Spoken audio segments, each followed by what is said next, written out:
Well, greetings and salutations, test takers. This is the Series 7 Guru coming to you from my off-grid studio, undisclosed location with an explication request. If you have an explication request, you can send it to explicationrequest@guruexamprep.com. The best free supplement to your paid study materials is my YouTube channel. But I will help you on any questions from any vendor. But if you don't have a Kaplan Q Bank, I highly recommend that. With my Guru 15% discount code at checkout, you can get another 3,000 plus practice questions on your Series 7 for $55.80. All right, this is from some other test prep vendor. If it's not a Kaplan question, just send a screenshot or whatever it happens to be, and I'll be more than happy to help you on it. An investor buys 100 shares at 50. He then sells one ABC October 55 put at 5. What is the maximum gain and loss? Well, first thing I like to do is I like to spend a lot of time on the setup, and particularly with puts. So, I'm going to fire up my T, dollars out versus dollars in. Going to get comfortable with what I'm looking at. I have an obligation to buy the stock at the strike price. Kind of interesting. So I bought the stock at 50, bullish, and then I sold an October 55 put, bullish. So I basically got two bullish positions here. All right, so what is the maximum gain and loss?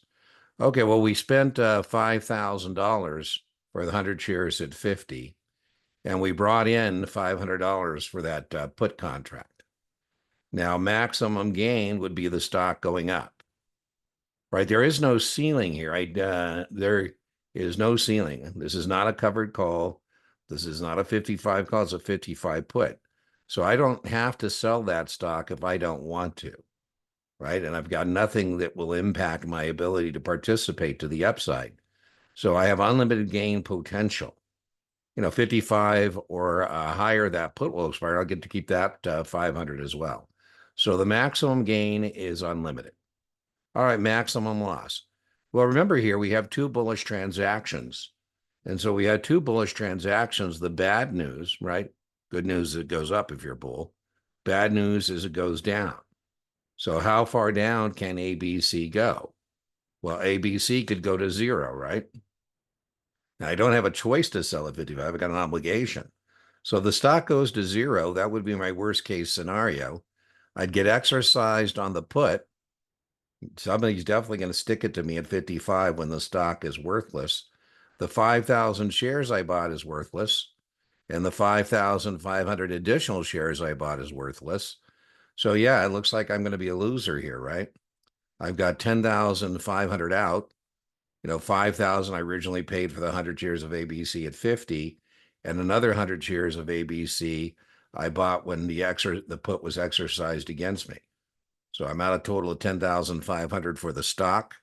I don't have to worry about the $500. I get to keep that because I did what I said I would do for the $500. So that offsets it to a certain extent.